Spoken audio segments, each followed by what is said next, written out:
Dans le cadre du projet d'accès à la télévision par satellite pour 10 000 villages africains, les autorités burundaises ont réceptionné à Bujumbura de la part de la Chine 190 000 kits de décodeurs pour qu'ils aident les populations rurales à avoir accès aux produits numériques. Le gouvernement burundais, par le biais de sa ministre de la Communication, des Technologies, de l'Information et des Médias, a remercié en affirmant que ces dons sera bénéfique à la population.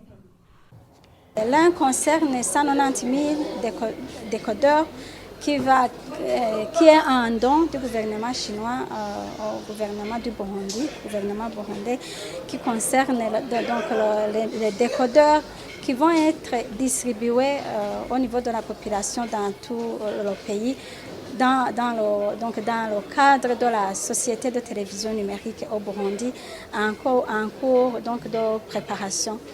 Et l'autre acte qu'on a signé concerne le projet 10 000 villages africains. Et ici au Burundi, nous avons bénéficié de 300 villages, le kit pour 300 villages et le kit pour 200 villages ici au Burundi, répartis aussi dans tout le pays. Selon l'ambassade de Chine au Burundi, cette initiative permettra aux habitants des villages reculés d'être connectés au monde, mais aussi renforcer l'amitié et la coopération entre la Chine et le Burundi.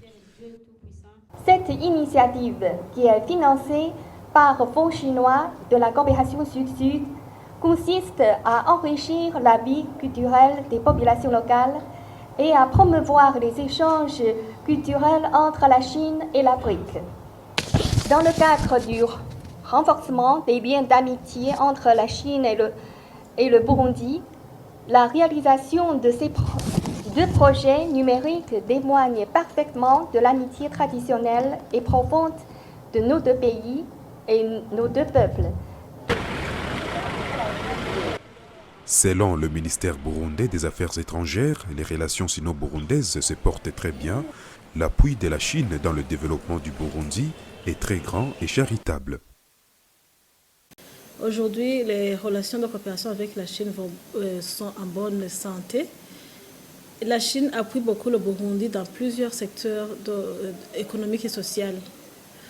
Donc, je peux citer sans être exhaustif certains secteurs, par exemple dans le secteur de l'éducation et bien d'autres secteurs des infrastructures, ainsi de suite.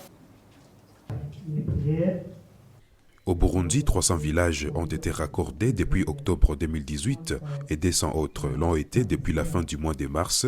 La société Star Times est en charge de l'installation, des services techniques et de la formation du personnel.